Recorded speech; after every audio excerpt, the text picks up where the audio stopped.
Bear, man, this is a long time coming for me. I'm a huge outdoorist. I don't know if you can see my monitor right here. This is actually me on the rock. So to actually be able to talk to you, man, this is like a 10-year culmination for me. So this is really cool. Come on, come on. Hey, so creating this interactive experience, this was really unique for me. Me and my girlfriend got to do this last night, and it was a lot of fun. And it was actually pretty funny because at one point she grabbed the remote from me and she's like, "Hey, you're gonna kill Bear. You keep choosing the wrong ones. Let me get in on this." And it's a fun interactive thing for the entire family. How did this idea come about for the You versus Wild series, and to kind of take like the Man versus Wild but make it interactive for the entire audience? Yeah, well, first of all, hi, John. Yeah, good to speak to a fellow adventurer. Your girlfriend sounds very smart. I'm glad she didn't get me killed. And this is the fun of You versus Wild. You know, it's trying to put the onus, put the responsibility on you to make good decisions. So many of my shows, it's always been, whether it's Man versus Wild on my own or Running Wild with a guest, it's like, come with me, trust me, we're going this way.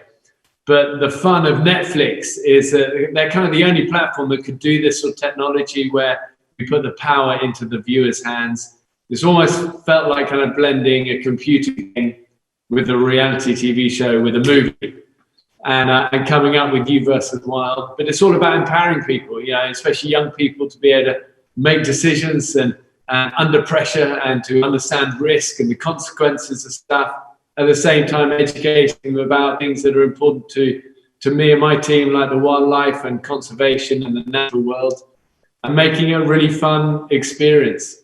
So, you know, we were really amazed at the response people had to You versus Wild when we first launched it last year.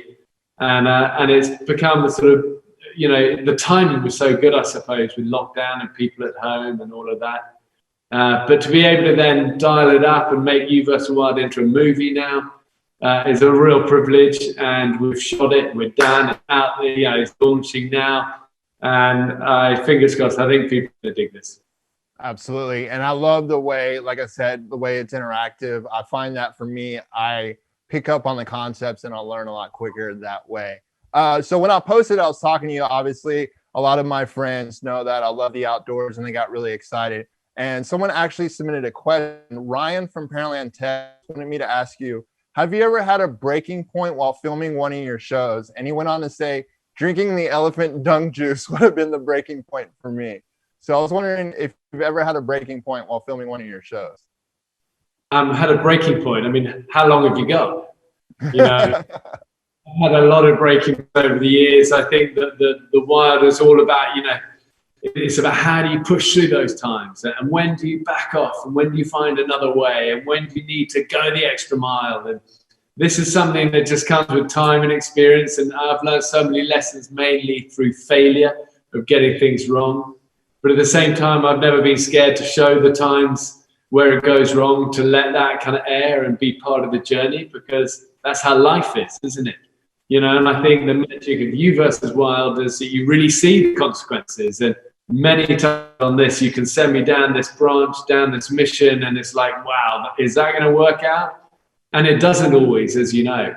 I think the difference this time on season 1 when we did this, and still to this day, people come up to me the whole time. They go, "Oh, my kids almost got you killed. You know, you ended up having to get extracted helicopter with snake bites." But on this one, on the movie version, there's one branch of one mission where if you choose all these options in a certain, you know, consequence, the consequences become really catastrophic for me in a way you haven't seen before. So it will take people a bit of hunting to reach that point.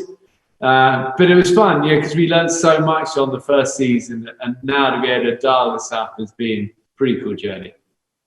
How do you get people over their maybe preconceived notion of what they can accomplish? Because one of the things I love about the outdoors is it's a cool bonding experience. And I've gotten my own friends and people have seen what I've done. And now they've gone out and they've gone, say, rock climbing, or they've gone out and run more than 5 miles when they thought 5 miles was beyond what they could ever imagine. But what advice do you have for those people that are trying to get past maybe what they once believed was their limit, and they can actually go way beyond that?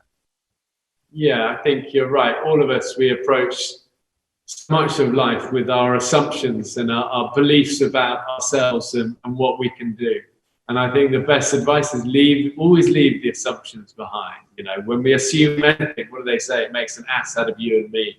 And I think the wild, especially like that, you've got to leave those behind it. And every moment is fresh. And, you know, the wild rewards that kind of commitment and going for things and also embracing failure. You know, I think this is such a big part of it, where in life we're so scared of ever getting anything wrong or falling down. But in the wild, you cannot make progress without getting things wrong and figuring it out and finding new ways of doing it. And you versus wild sort of amps that up, because you have the chance to make those decisions and to fail and then retry and go again. But I think you can't hide in the wild, you know, and that's part of the pain, but also the magic, you know, is you started afresh. And I see, just like you, time and time again, people have their minds blown about actually what they can achieve when pushed and if they go for it. And you don't always have to do everything brilliantly. You know, sometimes it's just nervously moving forward towards the things we're scared of. But, you know, if you can do that, so often we can achieve so much more than we dare believe. And therein lies the magic of the wild. And also a big part of the beating heart of You versus Wild is helping people to discover that for themselves through their TV, you know, and you see it firsthand when you take people out, and it's a great thing. Barrick, I absolutely appreciate it. I look forward to meeting you in person one day. Please stay safe out there, and I'll see you around. Take care, man. All right, John, what a legend. Nice to speak to you, my friend.